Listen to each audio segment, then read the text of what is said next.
AICC president doctor Mallikarjun खड़गे के 84वें जन्मदिन पर सरकारी स्कूल के बच्चों को नोटबुक और पेन वितरित किए। कलाबुरागी 21 जुलाई।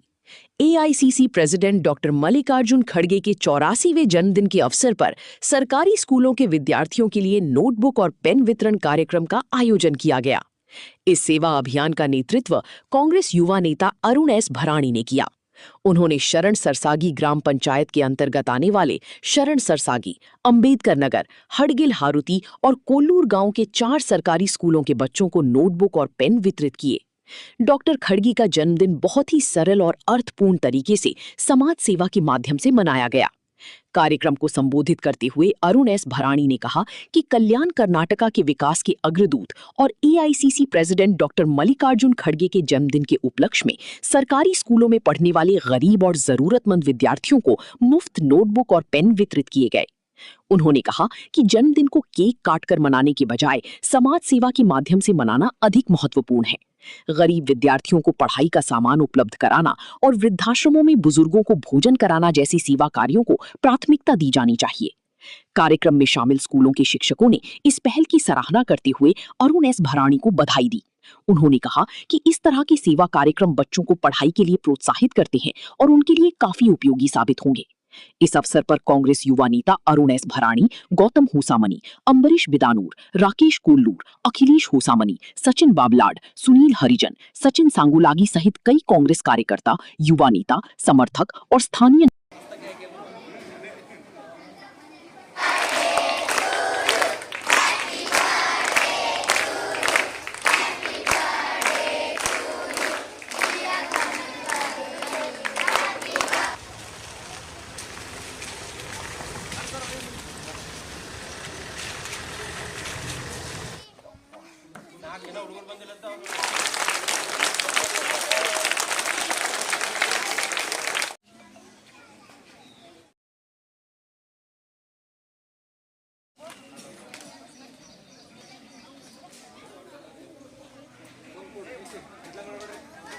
ಶ್ರೀ ಸನ್ಮಾನ್ಯ ಡಾಕ್ಟರ್ ಮಲ್ಲಿಕಾರ್ಜುನ್ ಖರ್ಗೆ ಸಾಹೇಬರ ಹುಟ್ಟುಹಬ್ಬ ನಿಮಿತ್ತವಾಗಿ ನಾವು ಅವರ ಕಟ್ಟು ಅಭಿಮಾನಿಯಾಗಿರುವಂಥ ನಾವೆಲ್ಲರೂ ಸೇರಿ ನಮ್ಮ ಗ್ರಾಮ ಪಂಚಾಯತಿಯಲ್ಲಿ ಬರುವಂಥ ಶರಣ ಸಿರ್ಸ್ಗಿ, ಅಂಬೇಡ್ಕರ್ ನಗರ್, ಹಡಗಿಲ ಹಾರುತಿ, ಕೊಳ್ಳೂರು ಈ 4 ಗ್ರಾಮಗಳಲ್ಲಿ ಇರುವಂಥ ಸರ್ಕಾರಿ ಶಾಲೆಗಳಲ್ಲಿ ಓದುತ್ತಿರುವ ಕಡುಬಡು ಬಡವರ ಮಕ್ಕಳಾಗಿರ್ಬೋದು ಅಥವಾ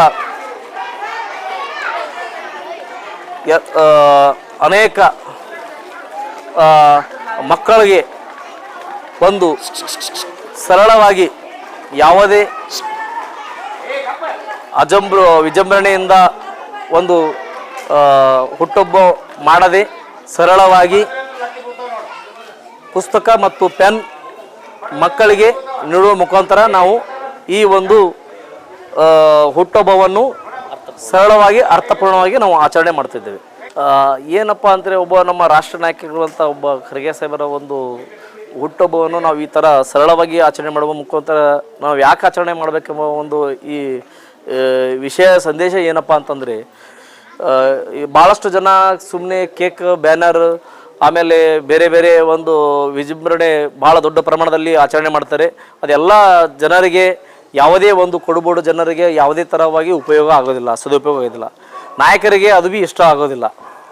ನಾವು ಈ ಥರ ಸರಳವಾಗಿ ನಾವು ಆಚರಣೆ ಮಾಡುವಂಥ, ನಾವು ಎಲ್ಲಿ ಸರ್ಕಾರಿ ಶಾಲೆ ಹಳ್ಳಿಗಳಲ್ಲಿ ನಾವು ಹೋಗಿ ಒಬ್ಬ ಜನಸಾಮಾನ್ಯರ ಹಳ್ಳಿಗಳಲ್ಲಿ ನಾವು ಈ ಥರ ಒಂದು ಸರಳವಾಗಿ ಮಕ್ಕಳಿಗೆ ಸದುಪಯೋಗ ಆಗೋಂಥ ನಾವು ಆಚರಣೆ ಮಾಡಿದಾಗ ಮಾತ್ರ ಆ ಒಂದು ಹುಟ್ಟುಹಬ್ಬಕ್ಕೆ ಮತ್ತು ಆ ಒಂದು ಅವರ ಒಂದು ನಾಯಕತ್ವಕ್ಕೆ ಬೆಲೆ ಸಿಗುತ್ತೆ ಎಂಬ ನಮ್ಮದು ಒಂದು ಸಂದೇಶ. ಮತ್ತೇನಿಲ್ಲ, ಸರಳವಾಗಿ ಆಚರಣೆ ಮಾಡಬೇಕು.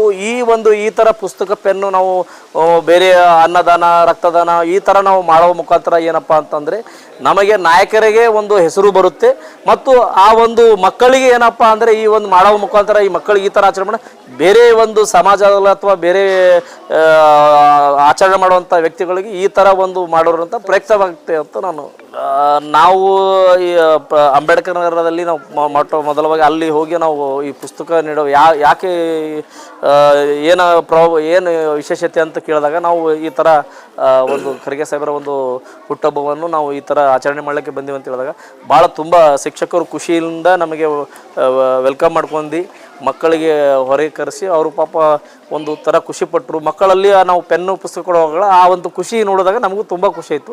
ಅದೇ ಥರ ಶರಣ ಸಿರ್ಸಿಗೆಯಲ್ಲಿ ಹೋದಾಗ ಭೀ ಅದೇ ಥರ ಖುಷಿಪಟ್ಟರು. ಹುಡುಗರು ಭಾಳಷ್ಟು ಮಕ್ಕಳಲ್ಲಿ ಚೈತನ್ಯ ಒಂಥರ ಖುಷಿ, ಪೆನ್ನು ಪುಸ್ತಕ ಸಿಗುವ ಮುಖಾಂತರ ಅವರಲ್ಲಿ ಇರುವಂಥ ಖುಷಿ, ಅವರ ಆನಂದ ನೋಡಿದರೆ ಮತ್ತೆ ನಮಗೆ ಇನ್ನೂ ಹೆಚ್ಚಿಗೆ ಆಯಿತು. ಮತ್ತೆ ನಾವು ಅಡಿಗಿಲು, ಕೊಳ್ಳೂರು ಇವು 4 ಗ್ರಾಮದಲ್ಲಿ ಸರ್ಕಾರಿ ಮಕ್ಕಳಲ್ಲಿ ನಾವು ಈ ಒಂದು ಪೆನ್ನು ಪುಸ್ತಕ ನೀಡುವ ಮುಖಾಂತರ ನಾವು ಸರಳತೆಯನ್ನು ಹುಟ್ಟುಹಬ್ಬ ಮಾಡಿದ್ದೇವೆ. ಆ ಒಂದು ಮಾಡುವಾಗ ಆ ಮಕ್ಕಳಲ್ಲಿ ನೋಡುವುದಿರುವಂಥ ನಮಗೆ ಸಂತೋಷ ಇನ್ನೂ ಸಂತೋಷ ಆಯಿತು. ಇನ್ನೂ ಮುಂದೆ ಬರುವುದರಲ್ಲಿ ಇನ್ನೂ ಹೆಚ್ಚಿನ ಪ್ರಮಾಣದಲ್ಲಿ ಮಾಡಬೇಕೆಂಬ ಒಂದು ನಮಗೂ ಆಸೆ ಹುಟ್ಟಿದೆ ಅಷ್ಟೇ. ಡಾಕ್ಟರ್ ಮಲ್ಲಿಕಾರ್ಜುನ್ ಖರ್ಗೆ ಸಾಹೇಬರ ಹುಟ್ಟುಹಬ್ಬವನ್ನು ನಿಮಿತ್ತವಾಗಿ ನಾವೇನು ಸರಳವಾಗಿ ಪುಸ್ತಕ ಪೆನ್ನು ಆಚರಣೆ ಮಾಡಲು ನಮಗೆ ಎಲ್ಲ ಸರ್ಕಾರ ಶಾಲೆಗಳಲ್ಲಿ ನಮಗೆ ಅವಕಾಶ ಮಾಡಿಕೊಟ್ಟಿರುವಂಥ ಶಿಕ್ಷಕರಿಗೂ ಮತ್ತು ಸಿಬ್ಬಂದಿಗಳಿಗೂ ನಾನು ಹೃದಯಪೂರ್ವ ಅವರಿಗೆ ಧನ್ಯವಾದಗಳನ್ನು ಹೇಳ್ತೇನೆ.